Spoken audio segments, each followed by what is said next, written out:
Hello guys, welcome back with another video on the topic. क्या topic आज का? Last video में बताया था, नहीं याद है? आज का जो हमारा टॉपिक है वो है हमारे फंक्शंस ऑफ मैनेजमेंट, यानी जो हमारे फंक्शन ऑफ मैनेजमेंट हम लोग डिस्कस कर रहे थे. क्या थे function of management? 5 function of management थे: planning, staffing, organising, controlling and directing. Planning हम लोग कर चुके, स्टाफिंग प्लानिंग कर चुके, ऑर्गेनाइजिंग कर चुके, स्टाफिंग कर चुके, कंट्रोलिंग कर चुके, डायरेक्टिंग कर चुके. आज हम लोग जो बात करेंगे वो है हमारा last function of management, that is controlling. यानी कि हमने लोग अभी तक जो पीछे वीडियोस बनाए, जो वीडियोस पढ़े थे या जो चैप्टर उन्होंने पढ़े थे अपनी बिजनेस स्टडीज में, उन बिजनेस स्टडीज में जो हमारे लास्ट चैप्टर्स थे उनमें उन्होंने फंक्शंस ऑफ मैनेजमेंट के जो 4 फंक्शंस थे वो सक्सेसफुली फिनिश कर लिए हैं. आप सभी को समझ में आ भी गए होंगे. आज हम लोग बात करेंगे हमारे 5th फंक्शन ऑफ मैनेजमेंट या फिर लास्ट फंक्शन ऑफ मैनेजमेंट, जो कि है हमारा कंट्रोलिंग. अब कंट्रोलिंग जैसा आपको नाम से ही समझ में आ रहा होगा कि कंट्रोल करना है यहाँ पे चीजों को, यानी कि यहाँ पे चीजों को रेगुलेट करना है अपने अकॉर्डिंग की. जो चीजें हैं, जो मेरा काम है, एक्टिविटी है, फंक्शंस है, जो भी काम है, वर्क है, वो ना बहुत ज्यादा हो जाए ना बहुत कम हो जाए. प्रोडक्शन ना बहुत ज्यादा हो जाए ना बहुत कम हो जाए. सेल बहुत ज्यादा ना हो जाए या सेल बहुत कम ना हो जाए. तो कंट्रोलिंग इन द सेंस कि यहाँ पे आपको चेक करना होगा कि आपने क्या चीजें प्लान करी थी और उस प्लानिंग के अकॉर्डिंग क्या आपने अपने टारगेट को अचीव किया.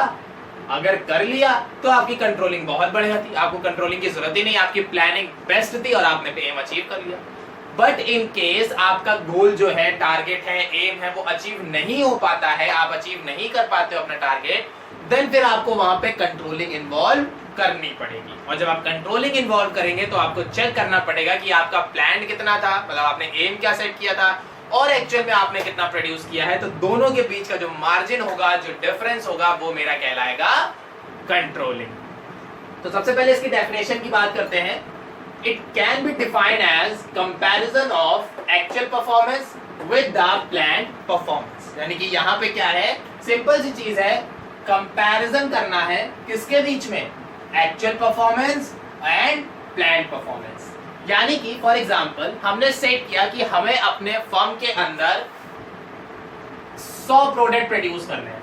हमने क्या प्लान किया, जो मेरा यहाँ पे प्लान्ड आउटपुट था वो था 100 यूनिट का, बट हम जो प्रोड्यूस कर पाए वो 80 कर पाए. ठीक है ना. तो यहाँ पे डेविएशन कितने का आ गया, 20 का आ गया. यानी कि जो मेरा कंट्रोलिंग होता है, कंट्रोलिंग की सिंपल सी डेफिनेशन, बहुत इजी डेफिनेशन बता रहा हूं. Controlling is the process to check the deviation or the difference between the actual performance and planned performance. आपके planned performance और actual performance के बीच का जो difference होता है वो difference मेरा कहलाता है controlling, या उस process को कैसे correct करेंगे वो process बताना मेरा कहलाता है controlling. तो कंट्रोलिंग में सिंपल, हमने प्लान कितना किया था, अचीव कितना कर पाए हैं, दोनों का जो ये मार्जिन है, ये मार्जिन मेरा कहलाएगा कंट्रोलिंग. अब इस कंट्रोलिंग को हमने 2 एस्पेक्ट्स में डिवाइड किया, मतलब कंट्रोलिंग को चेक करने के लिए कि भैया गलतियां कहां हो रही हैं. जो हमने 100 सोचे थे 80 बने, हमने सोचे थे 100 प्रोडक्ट बना 80 पाए, तो 20 कम बने.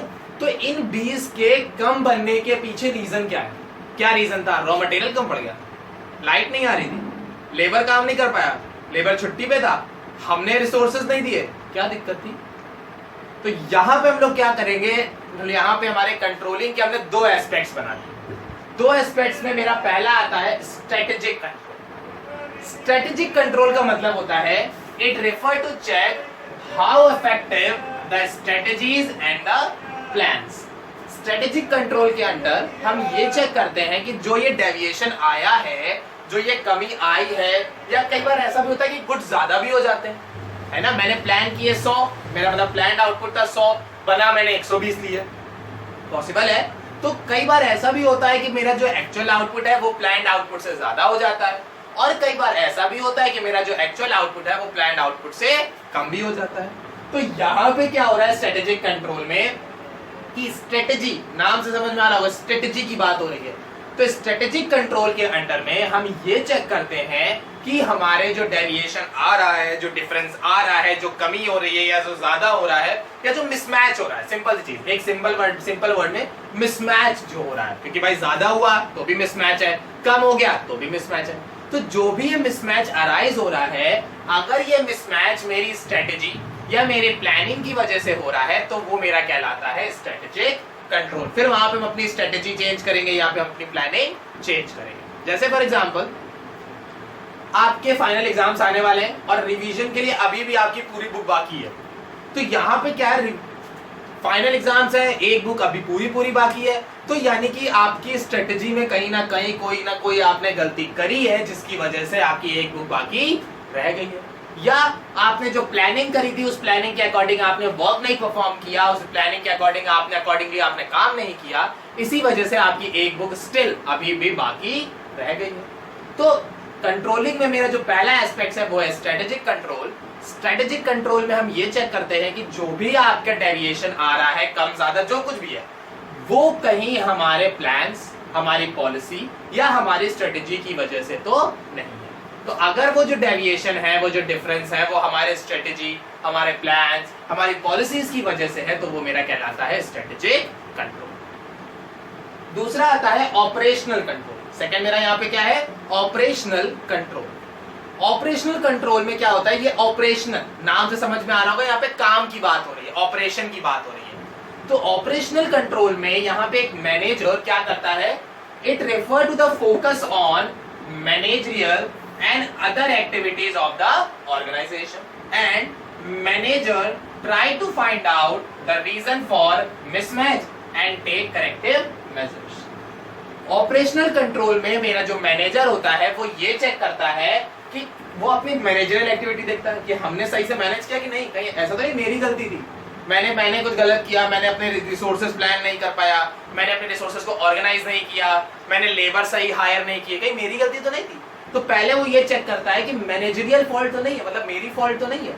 अब अगर मैनेजरियल फॉल्ट नहीं है तो बाकी सारी फॉल्ट चेक कर लेता है कि चलो अदर एक्टिविटीज देख लेते हैं कि पावर आ रही थी कि नहीं, इलेक्ट्रिसिटी थी कि नहीं, रिसोर्सेज थे कि नहीं, रॉ मटेरियल था कि नहीं, टाइम पूरा दिया था कि नहीं दिया था, मशीनरी प्रॉपर थी कि नहीं थी। मतलब इन शॉर्ट ऑपरेशनल कंट्रोल में वो ओवरऑल एक्टिविटीज चेक करेगा कि सारी एक्टिविटीज मेरी प्रॉपर थी या फिर नहीं। उसके बाद manager try to find out the reason for mismatch. फिर जो मेरा मैनेजर है वो ये सोचेगा कि ये जो मिसमैच हुआ है 100 और 80 का 20 का जो मिसमैच हुआ है, ये मिसमैच के पीछे रीजन क्या है और हम इसको कैसे करेक्ट कर सकते हैं। तो यहाँ पे हमारे एस्पेक्ट्स ऑफ कंट्रोलिंग में 2 एस्पेक्ट्स ऑफ कंट्रोलिंग होते हैं, strategic control and operational control. Strategic control में यहाँ पे हम लोग ये चेक करते हैं कि जो भी ये डेविएशन आ रहा है, ये जो मेरी कमी आ रही है 20 यूनिट की, कहीं ये मेरे प्लान्स की वजह से, पॉलिसीज की वजह से या फिर मेरे स्ट्रेटेजी की वजह से ना हो। अगर ये चीजें मेरे प्लान, पॉलिसीज या स्ट्रेटेजी की वजह से है तो इसको हम अपने अकॉर्डिंगली वर्क करेंगे। अगर ये इफेक्टिव है तो उसी तरह चलने देंगे, बट अगर ये हमें नुकसान दे रही हैं तो हम इनको चेंज करेंगे अकॉर्डिंग द सिचुएशन। दूसरा आता है ऑपरेशनल कंट्रोल। ऑपरेशनल कंट्रोल के अंडर में जो मेरा मैनेजर होता है वो अपनी एक्टिविटी यानी managerial activity as well as other activities को चेक करता है और फाइंड करने की कोशिश करता है, ढूंढने की कोशिश करता है कि ये जो मिसमैच हुआ है 20 यूनिट का वो क्यों हुआ है, और जब उसको वो गलती पता चल जाती है तो उसके रिगार्डिंग वो करेक्टिव स्टेप्स लेता है कि हम कैसे इसको ठीक कर सकते हैं। तो बेसिकली यहाँ पे क्या हो गया, controlling is the process to check the difference between the planned output and actual output. Controlling हमारे प्लान्ड आउटपुट और एक्चुअल आउटपुट के बीच में मिसमैच चेक करता है। कंट्रोलिंग के 2 एस्पेक्ट्स होते हैं, strategic control and operational control. Next मेरा टॉपिक है नेचर ऑफ कंट्रोलिंग, कि मेरा जो कंट्रोलिंग है ना उसका नेचर क्या होता है, कैसा होता है नेचर। तो कंट्रोलिंग का जो नेचर होता है, सबसे पहले it is a goal oriented function. Controlling का मेन एम ही होता है कि हम कैसे अपना टारगेट पूरा करें, क्योंकि जैसे ही यहाँ पे मैनेजर ने देखा 20 यूनिट कम बने तो अगली बार क्या कहेगा, देखो कुछ भी करो ये 20 यूनिट जो है वो बनने चाहिए। अगर ये 20 यूनिट नहीं बनेंगे नौकरी निकाल देंगे, 20 यूनिट नहीं बनेंगे सैलरी काट लेंगे, 20 यूनिट नहीं बनेंगे घर नहीं जाने देंगे, 20 यूनिट नहीं बनेंगे, ओवर टाइम करना पड़ेगा। यानी इन शॉर्ट वो कंट्रोलिंग के थ्रू आपको कंट्रोल करके कैसे भी अपना टारगेट कंप्लीट कराएगा, अपना एम जो है वो कंप्लीट कराएगा। जैसे हम लोग होते हैं, अब अगर एक दिन बाद एग्जाम है तो हम लोग क्या करते हैं, नहीं आज पूरी रात जगना है, आज जग के पूरी रात खत्म करना है, चाहे कुछ भी हो जाए, सोना नहीं है आज। तो हमने क्या किया, खुद की नींद पे कंट्रोल किया ना, खुद को कंट्रोल किया, नहीं आज सोना नहीं है, आज खेलने नहीं जाना है, आज फोन नहीं चलाना, आज से पढ़ाई करनी क्योंकि कल मेरा एग्जाम है। तो जो कंट्रोलिंग होता है उसका मेन एम ही होता है कि वो आपके गोल को अचीव करने में हेल्प करता है। वो ये चेक करता है कि कहां गलती हो रही थी और उस गलती को कैसे सुधार सकते हैं। तो पहला इसका नेचर क्या हो गया, goal oriented function. Second function pervasive. Pervasive का मतलब अपने बाकी फंक्शंस में बता चुका हूं, रिक्वायर्ड एट एवरी लेवल। तो जो कंट्रोलिंग है वो कोई भी कर सकता है, मेरा बॉटम लेवल वाला भी कर सकता है, मिडिल लेवल वाला भी कर सकता है, टॉप लेवल वाला भी कर सकता है। बॉटम लेवल वाला खुद को कंट्रोल करेगा कि हम कैसे काम अच्छा कर सकते हैं, मिडिल लेवल वाला बॉटम लेवल वाले को कंट्रोल करेगा कि कैसे इससे काम अच्छा करवा सकते हैं, और टॉप लेवल वाला मिडिल और बॉटम दोनों को कंट्रोल करेगा कि हम दोनों से काम कैसे अच्छा करवा सकते हैं। तो जो कंट्रोलिंग होती है वो कोई भी पर्सन किसी भी लेवल पे परफॉर्म कर सकता है, तो it is a pervasive function. Third आता है backward as well as forward looking. ये बहुत ध्यान से समझिएगा कि जो मेरी कंट्रोलिंग होती है वो बैकवर्ड यानी पास्ट की भी होती है और फ्यूचर की भी होती है। सिर्फ कंट्रोलिंग ही एक ऐसा प्रोसेस है, या कह सकते हैं सिर्फ कंट्रोलिंग और प्लानिंग, हमारे फंक्शन ऑफ मैनेजमेंट में सिर्फ दो ही फंक्शन ऐसे होते हैं जो पास्ट और फ्यूचर की बात करते हैं, बाकी सब प्रेजेंट की बात करते हैं। बट प्लानिंग और कंट्रोलिंग जो है वो मेरे पास्ट और फ्यूचर की बात करते हैं। कैसे? यहां पे हमारे प्लानिंग और कंट्रोलिंग के बीच में रिलेशन होता है कि जैसे जैसे प्लानिंग वर्क करेगी उसी के अकॉर्डिंगली मेरी कंट्रोलिंग वर्क करेगी, या जैसे मेरी कंट्रोलिंग चलेगी उसी के अकॉर्डिंग हम प्लानिंग करेंगे। तो इसकी एक डिटेल पूरी स्टडी है जो कि हम लोग अपनी नेक्स्ट वीडियो में देखेंगे। अभी से इतना समझ लेते हैं कि जो मेरा कंट्रोलिंग है वो backward as well as forward दोनों जगह पे वर्क करता है। कैसे? आपने पहले देखा, हमने कोई प्लान बनाया, कोई पॉलिसीज बनाई, कोई स्ट्रेटेजी बनाई, उस प्लानिंग पे जब हमने काम किया तो हमने देखा मेरा यहाँ पे 20 यूनिट बच गए, हम 20 यूनिट कम बना पाए। तो नेक्स्ट टाइम जब हम प्लानिंग करेंगे तो हम अपनी पुरानी गलतियां देखेंगे ना कि भैया हमने पुरानी क्या गलतियां करी थी जिसकी वजह से 20 आउटपुट कम बने। तो पहले हमने अपनी पुरानी गलतियां देखी, वहां पता चला ये गलती थी, हमने उस गलती को करेक्ट किया, करेक्ट करने के बाद हमने दोबारा प्लान फ्यूचर के लिए बनाया। तो हमने क्या किया, नया प्लान बनाने के लिए पहले पुराने प्लान की गलतियां देखी, उन गलतियों से सीख के अपना नया प्लान बनाया।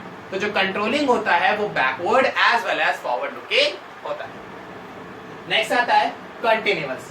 कंट्रोलिंग जो है वो कंटिन्यूअस फंक्शन होता है, ये कभी भी खत्म नहीं होता है, क्योंकि आपको एक काम मिलेगा उस पर कंट्रोल करोगे, जैसे ही वो पूरा हो जाएगा दूसरा काम मिलेगा, फिर उस पर कंट्रोलिंग करोगे, वो खत्म हो जाएगा, वैसे ही तीसरा काम करने लगोगे तो उसको कंट्रोल करने लगोगे। तो जो कंट्रोलिंग है वो नेवर एंडिंग होता है, ये कभी भी खत्म नहीं होता है और ये continuously through out the life आपका वर्क करता है। तो नेचर ऑफ कंट्रोलिंग मेरे कौन कौन से हो गए? पहला, it is a goal oriented process, दूसरा इट इज अ पर्वेसिव, तीसरा it is a continuous function, and चौथा controlling is a backward as well as forward looking.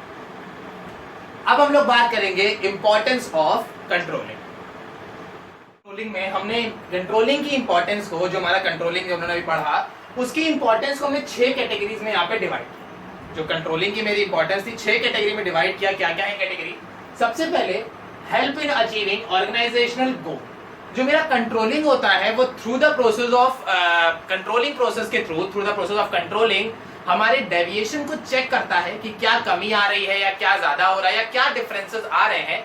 उन डिफरेंसेस के रिगार्डिंग वो करेक्टिव स्टेप्स लेता है और चीजों को सॉर्ट आउट करने की कोशिश करता है। तो यहाँ पे क्या है, हेल्प इन अचीविंग ऑर्गेनाइजेशनल गोल, यानी कि यहाँ पे जो मेरा कंट्रोलिंग प्रोसेस है वो हमारे गोल को अचीव करने में हेल्प करता है। फॉर एग्जाम्पल, हमने यहाँ पे प्लान किया कि हमें यहाँ पे 100 यूनिट बनाने हैं, बट बने मेरे 80, तो यहाँ पे 20 यूनिट की कमी हुई।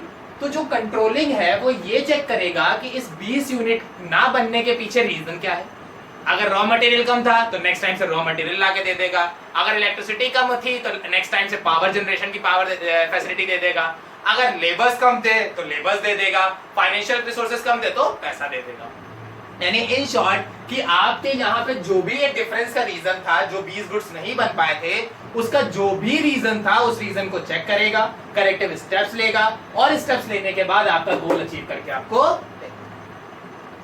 सेकेंड है judging accuracy of standard. Judging accuracy of standard का मतलब यहाँ पे क्या होगा कि जो आपने टारगेट रखा है, कि जैसे आपने यहाँ पे जो ये टारगेट रखा 100 का, क्या ये टारगेट 100 अचीव हो सकता है या नहीं, अचीवेबल है या नहीं है। तो जैसे आपने टारगेट रखा कि हमें 100 यूनिट बनानी है, आपने नीचे अपने वर्कर्स को ऑर्डर किया भैया 100 बनानी है, एक दिन देखा 80 बनी, 2 दिन देखा 80 बनी, 3 दिन देखा 80 बनी, हफ्ते भर देखा 80 बन रही है, महीने भर देखा 80 ही बन रही है। तो जब आपने देखा कि यार महीने भर हो गए हैं, हमने हर ट्राई कर लिया है, जब मेरे प्रोडक्ट 80 ही बन रहे हैं, तो यानी कि हमने टारगेट ज्यादा सेट किया, हमें टारगेट थोड़ा सा नीचे लाना पड़ेगा। तो सिंपल सा आपने वहां क्या काम किया, चलो अच्छा ठीक है, जो मेरा स्टैंडर्ड आउटपुट हमने सेट किया था 100 यूनिट का, उसको कम कर दो 80 यूनिट। तो जैसे ही आपका टारगेट कम हुआ वो अचीव होने लग जाएगा। तो यहाँ पे सेकंड पॉइंट क्या है, through the process of controlling हम लोग ये चेक करते हैं कि यहाँ पे जो हमने स्टैंडर्ड सेट किया है वो स्टैंडर्ड मेरे लिए एक्यूरेट है या फिर नहीं है। यानी वो जो स्टैंडर्ड है मेरा, वो जो हमने टारगेट सेट किया है, क्या हम उसको अचीव कर सकते हैं या नहीं कर सकते हैं। अगर अचीव कर सकते हैं तो कोई प्रॉब्लम नहीं, टारगेट रहने दो। बट अगर हम अचीव नहीं कर सकते हैं तो उस टारगेट को थोड़ा सा नीचे ले आइए और फिर धीमे धीमे उसको कंप्लीट करने की कोशिश करें। जैसे अब डायरेक्ट अगर 80 से 100 नहीं हो पा रहा है, हमने 80 बना रहे हैं, 100 नहीं बना पा रहे हैं, तो पहले टारगेट को ले आओ 80 पे, महीने भर 80 बनवाओ, फिर धीमे से उसको कर दो 85। तो 5 बनाना इतनी बड़ी मुश्किल नहीं होगी, फिर धीमे से कर दो उसको 87, फिर 90, फिर 92, फिर 95, फिर 98, फिर 100 पहुंच गए। तो थोड़ा टाइम लगेगा बट आपका जो गोल है वो आपका अचीव हो जाएगा। तो दूसरा पॉइंट यहाँ पे क्या हो गया कि जो मेरी कंट्रोलिंग है वो मेरे स्टैंडर्ड को जज करती है कि जो टारगेट हमने सेट किया है वो अचीवेबल है या फिर नहीं। थर्ड मेरा आता है making efficient use of resources. जब हम लोग कंट्रोलिंग करते हैं तो अपने रिसोर्सेज को प्लान आउट करते हैं कि कैसे इस्तेमाल करना है, कब करना है, कहाँ ज्यादा करना है, कहाँ कम करना है। तो इससे हमारे जो रिसोर्सेज है उनकी वेस्टेज कम होती है, और जब वेस्टेज कम होती है तो मेरे रिसोर्सेज जो है वो यूटिलाइज हो जाते हैं। Next, improve employees motivation, improving employees motivation. जब काम अच्छा होगा, टारगेट अचीव होगा, गोल कंप्लीट हो जाएगा, ठीक है, रिसोर्सेज का यूटिलाइजेशन अच्छा होगा, जब हर चीज पॉजिटिव वे में हो रही है, हर चीज अच्छे तरीके से हो रही है, तो जो मेरा एम्प्लॉय है वो भी हमेशा मोटिवेटेड फील करेगा और वो गोल अचीव करने के लिए हमेशा रेडी रहेगा। Ensure order and discipline. Controlling process के अंदर एक चीज सबसे अच्छी होती है कि यहाँ पे हमें ऑर्डर पता चलते हैं कि कहाँ से आ रहे हैं, कितने आ रहे हैं और कैसे काम करना है। प्लस ऑर्डर के साथ साथ हमें एक डिसिप्लिनरी वे भी पता चलता है कि हमें किस तरीके से काम करना है, क्योंकि कंट्रोलिंग प्रोसेस के अंदर जो मेरा बॉस होता है वो डिफरेंस चेक करता है और उसके रिगार्डिंग करेक्टिव मेजर्स लेता है, यानी करेक्टिव स्टेप्स लेता है कि इसको कैसे सुधारा जा सकता है। तो जब मेरा बॉस गलतियां भी ढूंढ रहा है, उसको सुधार भी रहा है और हमें सिर्फ उस पर काम करना है उसके अकॉर्डिंगली, तो मेरे पास ऑर्डर भी आ रहा है कि भैया ये काम करना है आज से, प्लस इस तरीके से करना है, तो डिसिप्लिन भी आ रहा है। तो कंट्रोलिंग प्रोसेस के अंदर हमें ऑर्डर एंड डिसिप्लिन ये दोनों चीजें भी कंप्लीट मिल जाती हैं। लास्ट इंपॉर्टेंस मेरा आता है फैसिलिटेट कोऑर्डिनेशन एंड एक्शन। जब सारे लोग मिलकर काम करेंगे, गलतियां नहीं होंगी, जो भी कम ज्यादा हो रहा है उसको करेक्ट कर सकते हैं, बॉस आप पे बिलीव कर रहा है, एम्प्लॉय मोटिवेटेड फील कर रहा है, तो subordinate, superior, junior, senior, worker, foreman, जितने भी वर्कर आपके ऑर्गेनाइजेशन में हैं, वो सभी के सभी एक साथ काम करेंगे और जब सब लोग एक साथ काम करेंगे तो कोऑर्डिनेशन प्रोसेस के थ्रू हमारा जो गोल है वो अचीव हो जाएगा। तो ये थे हमारे importance of management, importance of controlling, जिसमें था गोल अचीव करना, रिसोर्सेज यूटिलाइज करना, स्टैंडर्ड जज करना, employees motivation, order and discipline and coordination and action. तो ये थी हमारी आज की वीडियो या आज की क्लास, जिसमें हमने बात करी concept of controlling, aspects of controlling, nature of controlling and importance of controlling. I hope सबको सारी चीजें क्लियर हो गई होंगी, समझ में आ गई होंगी। अगर कोई डाउट, कोई सजेशन, कोई क्वेरी, कोई एडवाइस भी है तो आप कमेंट सेक्शन में बता सकते हैं। Thank you class.